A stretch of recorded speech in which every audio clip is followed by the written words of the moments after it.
Good morning है, कैसे हैं? बढ़िया है। चलिए, हमने कल स्टेंजा फर्स्ट स्टेंजा पढ़ लिया था। फर्स्ट स्टेंजा का ये हमने समरी भी समझ ली, ठीक है। आज हम सेकंड स्टेंजा की समरी देखेंगे। यहाँ पर ये स्टेंजा भी हमने कल पढ़ लिया था, समझ लिया था। सेकंड स्टेंजा में मानव की पहली अवस्था फर्स्ट स्टेज और सेकंड स्टेज के बारे में बताया गया पोएम में। हम अब उसकी समरी समझने की कोशिश करते हैं।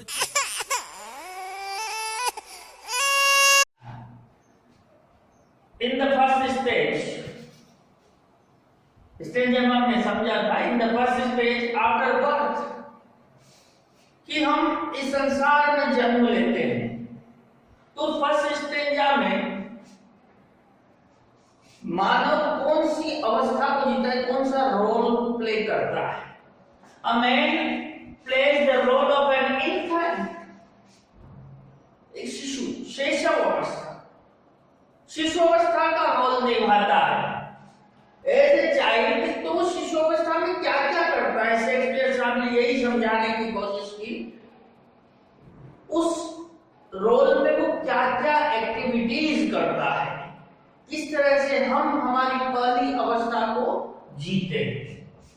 As a child he is helpless creature, असहाय होता है, बेचारा ना समझ होता है, न पानी मांग सकता, न और कोई वस्तु मांग सकता, क्योंकि वो ऐसी अवस्था होती है बिल्कुल असहाय, छोटा सा बच्चा असहाय, डिपेंडेंट होता है, वो अपनी मां पर डिपेंड होता है। He cries in his mother's nurse's arms, मैंने कल कहा था नर्स को आप अपने परिवेश में जनरल सेंस में मदर कह सकते हैं। तो अपनी मां की बाहों में, मां की गोद में, या अपने थाई मां की गोद में या बाहों में, arms for one and another reason, किसी न किसी कारण के लिए वो जो है केवल वो रोता रहता है, बिलखता रहता है, जिसे हमने कहा था म्यूलिंग, म्यूलिंग करता रहता है। He cries and vomits again and again, वो बार बार बिलखता है, थोड़ी थोड़ी देर में बिलखता है, थोड़ी थोड़ी देर में ही वोमिट्स, उबकाई लेता है। वो मैंने कहा था सफेद सफेद उबकाई हल्की सी उसके मुंह से आ जाती है, और मां जो है उस उबकाई को अपने आंचल से पहुंच दे, साड़ी के पल्लू से पहुंच देती है। तो ये दृश्य यहाँ पर चल रहा है। यहाँ कोई वो कार्य किसी के निर्देशित होने पर नहीं कर रहा है।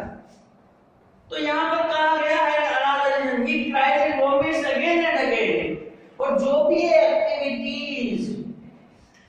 एक्टिविटीज वो कर रहा है, all his activities are natural in this stage, इस अवस्था में उसकी सारी एक्टिविटीज नेचुरल है, अपने मन से, अर्थात वो अपने आप होती है, कोई जानबूझ करके वो वोमिट्स नहीं करता है। तो ये उसकी फर्स्ट अवस्था है। मैन इस फर्स्ट अवस्था में, शिशु अवस्था जिसे हम कहते हैं, एक छोटे से बालक का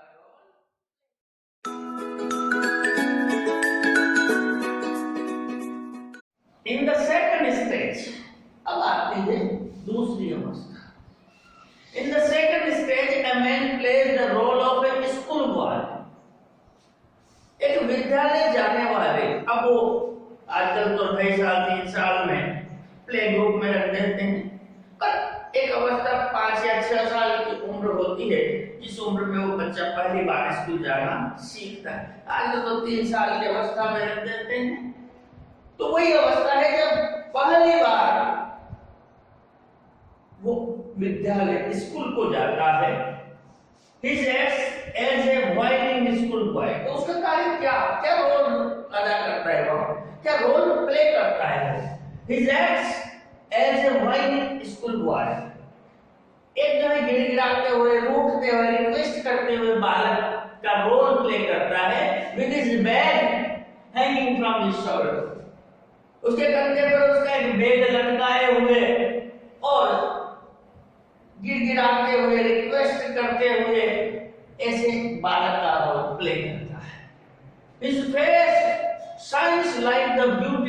morning light, beautiful morning light, या मॉर्निंग दो बार है, ब्यूटीफुल मॉर्निंग लाइट। यहां पर किसका यूज है? क्या है यहां पर? मेटाफर का यूज है।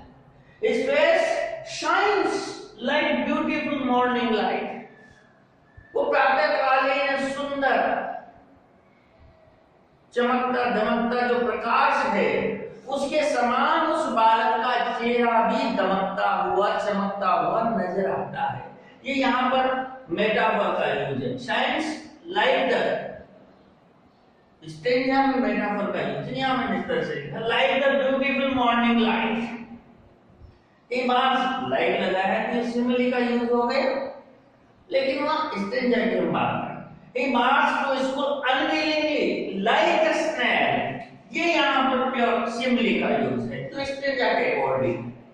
एक बार तो स्कूल, वो स्कूल की ओर आगे बढ़ता है अनविलिंगली, अनिच्छा का भाव ले, जाने की इच्छा नहीं है, जाने की इच्छा नहीं है, पर अनिच्छा का भाव लिए स्कूल की ओर गमन करता है।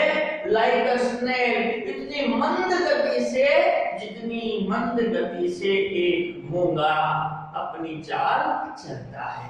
तो ये यहाँ पर कहा गया है। आपने अभी तक सब्सक्राइब नहीं किया चैनल को, मैं बस ये पोएम, अगली जो पोएम आएगी पूरी पोएम के बाद मैं ऑनलाइन लाइव क्लास लूंगा और नोटिफिकेशन एक दिन पहले दूंगा। वो केवल सब्सक्राइब जिसने किया है तो उसी तक पहुंचेंगे और वो पोएम में लाइव क्लास में पढ़ाऊंगा। कोई व्हाट्सएप से शेयर करके नहीं आएगा तुम्हारे पास। ऐसे सब्सक्राइब कर दो आप, तो आप लाइव क्लास अटेंड कर पाओगे और लाइव कर दो, ठीक है। यहां तक आप स्क्रीनशॉट ले लीजिए, स्क्रीनशॉट ले लीजिए और इसके बाद तो स्टेंजा की समरी हमने समझी। अभी 5 क्वेश्चंस आपको इस स्टेंजा में से सॉल्व करने, इसके आंसर आपको लिखने हैं। मैं थोड़ा थोड़ा हिंट आपको दे देता हूं, लिखना आपको है, क्योंकि आप जब तक प्रैक्टिस नहीं करेंगे तब तक आप कमांड रहेंगे। और कुछ इससे संबंधित बातें पूरी पोएम में जो खास खास और क्वेश्चंस हैं वो मैं आपको अलग से लिखाऊंगा। ये स्टेंजा के नीचे जो क्वेश्चन आते हैं उन क्वेश्चंस को भी हमें समझना है। अब पहला क्वेश्चन तो बिल्कुल इजी क्वेश्चंस है। Right the use of metaphor and simile. ये मैंने आपको बहुत अच्छी तरह से समझा दिया कि मेटाफर कहाँ यूज माना जाएगा, सिमिली का यूज कहाँ माना जाएगा। तो मेटाफर और सिमिली का यूज जो जहां भी किया गया है वो आपको लिखना है। ये तो आ जाएगा आपको, क्लियर है? Very good. और क्वेश्चन नंबर 2 है, which two human acts have been mentioned here? कौन सी उन दो मानवीय अवस्थाओं को दर्शाया गया है इसमें? तो 2 अवस्थाएं स्टेंजा में भी, समरी में भी। पहली अवस्था कौन सी अवस्था? इन्फेंट की। दूसरी कौन सी है? स्कूल बॉय की। तो दोनों अवस्थाओं को आपको लिखना है, या आप लिख सकते हैं। चौथा क्वेश्चन देखिए, तीसरा question, what does the child do in his mother's arms? क्या करता है बच्चा अपने माँ की बाहों में, माँ की गोद में क्या करता है? या तो म्यूल्स करता है या क्राइज कर दो। आप समरी में देख सकते हैं, म्यूल्स या cries and vomits again and again. बस इतनी सी बात है। माँ की गोद में बिलखता है, माँ की गोद में बिलखता है। अभी आवाज सुनी ना आपने? पहले बिलख रहा था बच्चा, बिलख रहा था, आवाज सुनी देखी, तो वही बात है, बिलखता है और वोमिट्स कर देता है। ये तीसरे का आंसर आपको लिखना। चौथा question, why is school boy compared to a snail? School boy तो इंसान है, उसकी तुलना वोमिट से क्यों की गई है? तो इस तरह का भाव किसमें लेते हैं? सिमिली के अंतर। तो सिमिली का प्रयोग किया है, लेकिन कंपेयर करके क्या बताया? तो वो school boy does not like to go to school, तो यूं कह सकते हैं he march to school unwillingly, अनिच्छापूर्वक, अनविलिंगली, और स्लोली जा रहा था, स्लोली अवस्था में था, स्लोएस्ट अवस्था में था। और सबसे स्लोएस्ट किसकी चाल होती? घोंगे की। इसलिए उसके चाल की तुलना घोंगे से की गई है। यही यहाँ पर कंपैरिजन है। ठीक है, ये आपको बना के लिखना है, सब आपको कंप्लीट करने हैं। ये मैं हिंट दे रहा हूं आपको। क्वेश्चन 5 देखिए, what is the appearance of a school boy? Appearance का मतलब होता है रूप, रंग, आकार, प्रकार, बाह्य, उसका कैसा है। तो वही चमकता हुआ, दमकता हुआ, तेरा हुआ स्कूल बॉय है, बैग है, कंधे पर लटका हुआ है, ये उसका अपीयरेंस है। तो इस अपीयरेंस को आपको मेंशन करना है। तो ये 5 क्वेश्चन है जिन्हें आपको करना है। इसके बाद कल हम बात करेंगे अगले स्टेंजा की।